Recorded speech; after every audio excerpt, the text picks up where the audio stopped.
Evening बच्चे, welcome to my YouTube channel Mathophilians. तो आज से स्टार्ट करने वाले हैं क्लास 11 मैथमेटिक्स।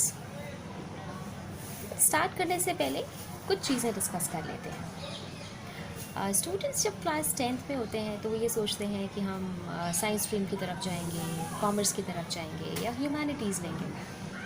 लेकिन जैसे ही वो क्लास 11th में आते हैं तो क्लास 11th में आने के बाद उनको ऐसा लगने लगता है कि कहीं उन्होंने कोई गलत डिसीजन तो नहीं ले लिया, कहीं उनको स्ट्रीम बदलने की ज़रूरत तो नहीं है कि वो ये सब्जेक्ट को डील कर पाएंगे या नहीं कर पाएंगे, इन फ्यूचर वो उसके साथ अच्छे से कंपैटिबल हो पाएंगे या नहीं हो पाएंगे। ये सारी चीज़ें उनके दिमाग में आने लगती हैं। तो ऐसा नहीं है कि ये सिर्फ एक पर्टिकुलर स्टूडेंट के साथ ही ऐसा होता है, ये मैक्सिमम लोगों के साथ ऐसा होता है। तो इसमें घबराने की कोई ज़रूरत नहीं है। ये चीज़ें हो सकता है आपके टीचर्स के साथ भी आई हों, जो आपको पढ़ा रहे हैं उनके साथ भी ये चीज़ें आई होंगी। और मैक्सिमम लोगों के साथ ऐसी प्रॉब्लम्स आती हैं। कुछ ही लोग होते हैं जो लोग बिल्कुल कंफर्टेबल रहते हैं स्टार्टिंग से ही, लेकिन जो लोग कंफर्टेबल नहीं हैं स्टार्टिंग में तो वो घबराएं नहीं बिल्कुल भी। ये नहीं सोचें कि हम नहीं कर पाएंगे, हम लोग नहीं इसको डील कर सकते, ये सब्जेक्ट मेरे लिए नहीं है। नहीं, ऐसा नहीं है। मेहनत आपको हर जगह करनी है, चाहे वो साइंस स्ट्रीम में हो या कॉमर्स में हो या ह्यूमैनिटी में हो। आपको हर जगह मेहनत करनी है। मेहनत के बिना कहीं पे भी काम नहीं होगा।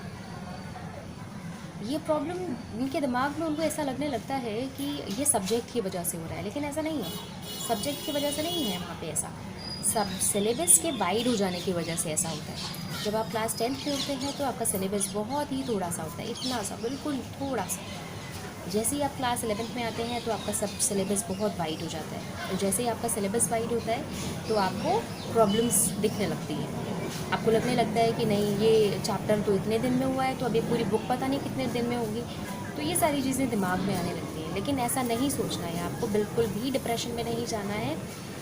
क्या करना है, बिल्कुल मोटिवेटेड रहना है और डेडिकेशन के साथ पढ़ाई करनी है। जैसे जैसे टीचर्स आपको बताते हैं बस उनके गाइडलाइंस को फॉलो करना है, तो कोई परेशानी की बात नहीं होगी इसमें।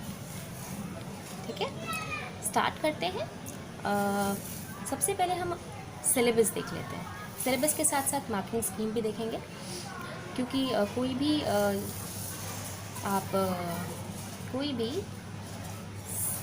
कोई भी सब्जेक्ट जब स्टार्ट करते हैं तो उसके लिए आपको ज़रूरी है कि आप उसका सिलेबस जान लें, क्योंकि सिलेबस नहीं पता होगा तो आपको पता नहीं होगा कि आपको किस तरह से पढ़ना है।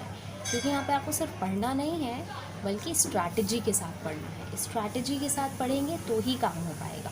तो सबसे पहले सिलेबस देख लें। आपकी मैथ्स बुक में टोटल 16 चैप्टर्स हैं और उनको 6 यूनिट्स में डिवाइड किया गया है, जैसा कि आप यहाँ देख रहे हैं।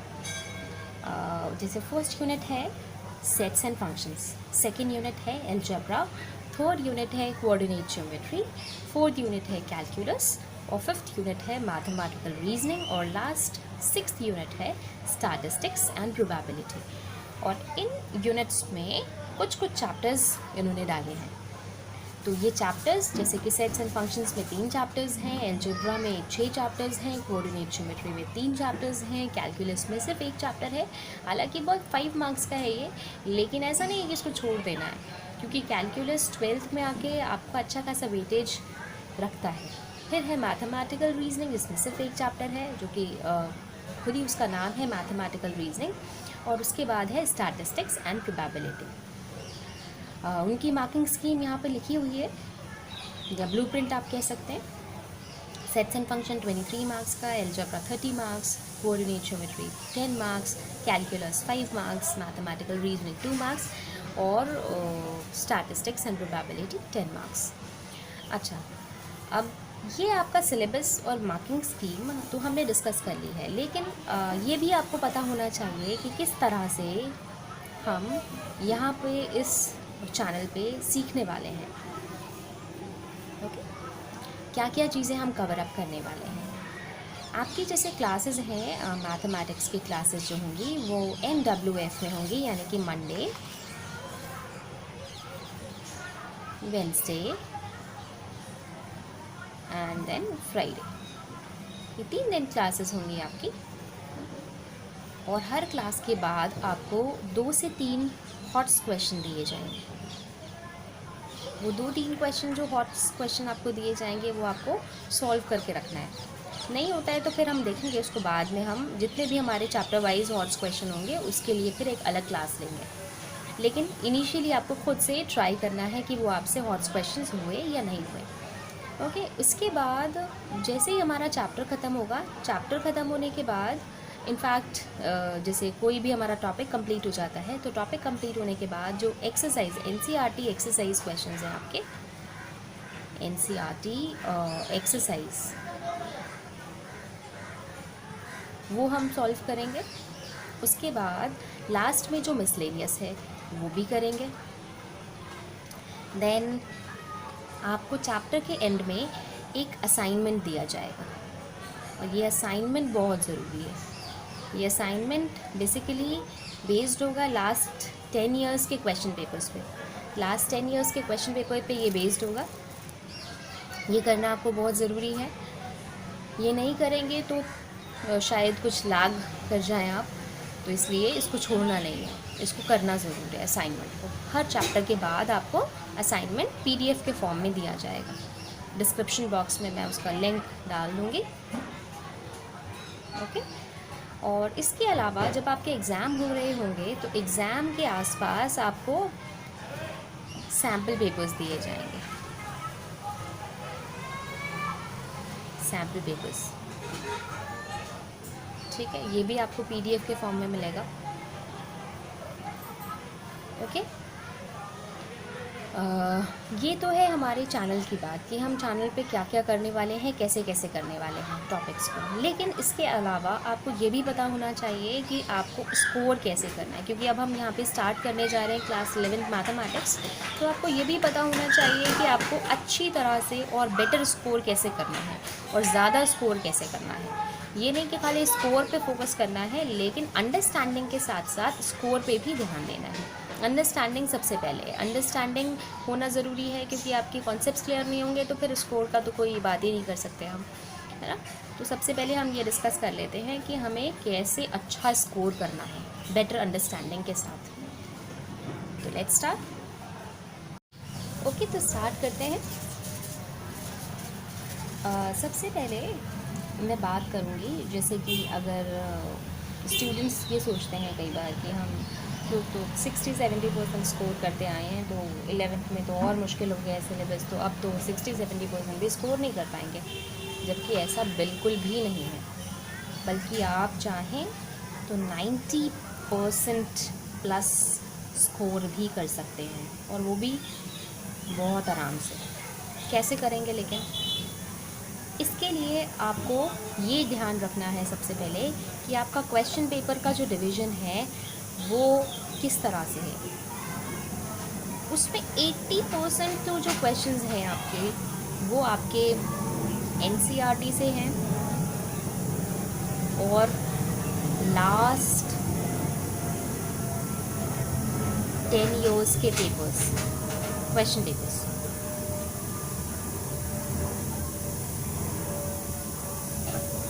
Eighty percent of the syllabus, यानी 80% ऑफ द क्वेश्चंस जो होंगे वो आपके एनसीईआरटी और लास्ट 10 ईयर्स के क्वेश्चन पेपर्स।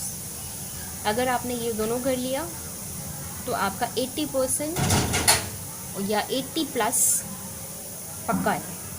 पक्का है मतलब ऐसा है कि अगर आपने एनसीईआरटी, ऐसा नहीं कि सिर्फ आपने बस एनसीईआरटी को बस नाम के लिए कर लिया, नहीं, अच्छे से उसके सारे एनसीईआरटी के एग्जाम्पल्स भी, एनसीईआरटी की एक्सरसाइज भी, एनसीईआरटी के मिसलेनियस भी, ये तीनों चीज़ें, और कॉन्सेप्ट क्लियर होगा तभी आप ये तीनों चीज़ें अच्छे से कर पाएंगे। और दूसरी चीज़ क्या है, लास्ट 10 ईयर्स के क्वेश्चन पेपर्स ये ज़रूर करने हैं। अगर लास्ट 10 ईयर्स नहीं भी कर पाए तो कम से कम लास्ट 5 ईयर्स के तो कर ही लेने हैं।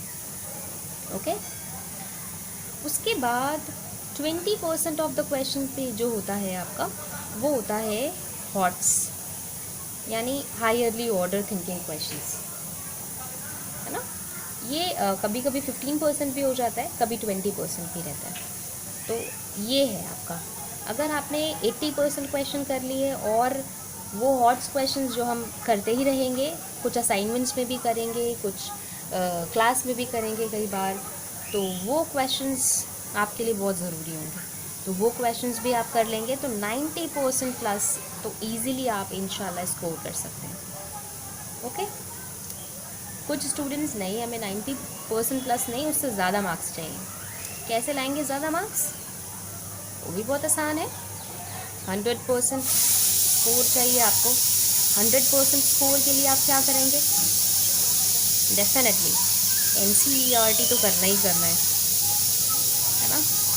प्लस क्या करना है?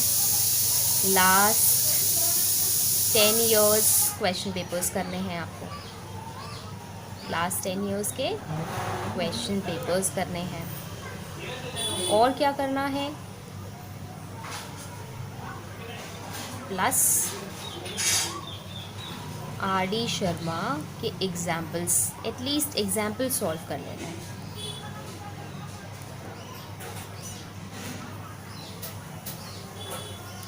एग्जाम्पल्स, एटलीस्ट RD शर्मा के एग्जाम्पल्स। आपने RD शर्मा के एक्सरसाइज क्वेश्चंस नहीं भी किए तो चल जाएगा काम, लेकिन आपको RD शर्मा के एग्जाम्पल्स ज़रूर कर लेने हैं। तो अगर आपने ये भी कर लिया तो भी आपका 100% स्कोर पक्का है। ऐसा नहीं कि आपको बहुत सारी बुक्स पढ़ने की ज़रूरत है कि आप RD शर्मा भी पढ़ रहे हैं, एग्जाम्पलर भी पढ़ रहे हैं, एग्ज़ाम आइडिया भी पढ़ रहे हैं और बहुत सारी बुक्स आप पढ़ रहे हैं। नहीं, ऐसा नहीं है। आपने ये भी कर लिया तो आपका 100% स्कोर पक्का है इंशाल्लाह। तो स्ट्रैटेजी के साथ काम करिए।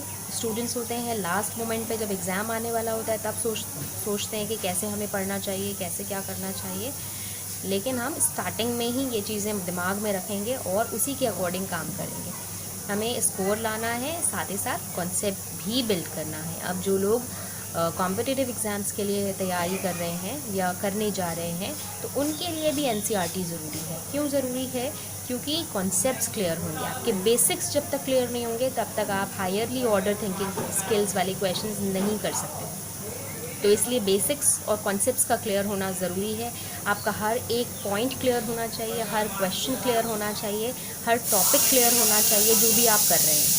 इसके अलावा मैं आपको जो टिप दूँगी वो ये है कि क्लास में भी मैं आपको बताती रहूँगी कि कौन सा क्वेश्चन इंपॉर्टेंट है, किस एक्सरसाइज का कौन सा क्वेश्चन इंपॉर्टेंट है। वो क्वेश्चन भी आपको स्टार से या हाईलाइटों से मार्क कर लेना, हाईलाइट कर लेना है। ओके। उसके बाद वहीं पे ही आप जब दोबारा से रिवीजन करेंगे तो जो आपके इम्पॉर्टेंट क्वेश्चंस होंगे या हाईलाइटेड क्वेश्चंस होंगे वो क्वेश्चंस तो आपको ज़रूर करने हैं। और मिसलेनियस तो ज़रूर, NCERT की मिसलेनियस बहुत इंपॉर्टेंट है वो, और एग्जाम्पल्स भी, एक्सरसाइज भी। ये कर लिया तो इंशाल्लाह बहुत अच्छे से हम कर सकते हैं अपना काम। तो अब नेक्स्ट क्लास में हम स्टार्ट करेंगे फर्स्ट चैप्टर सेट्स, जो कि हमारी फर्स्ट यूनिट का फर्स्ट चैप्टर है सेट्स। तो उसको हम करेंगे, बहुत इजी चैप्टर है और बहुत स्कोरिंग भी चैप्टर है वो। और अगर आपको हर एक पॉइंट क्लियर है तो बहुत आसानी से आप उसको डील कर सकते हैं, बहुत आसानी से उसके क्वेश्चंस को टैकल कर सकते हैं। तो स्टार्ट करेंगे इंशाल्लाह नेक्स्ट क्लास में। तो ऑल द बेस्ट।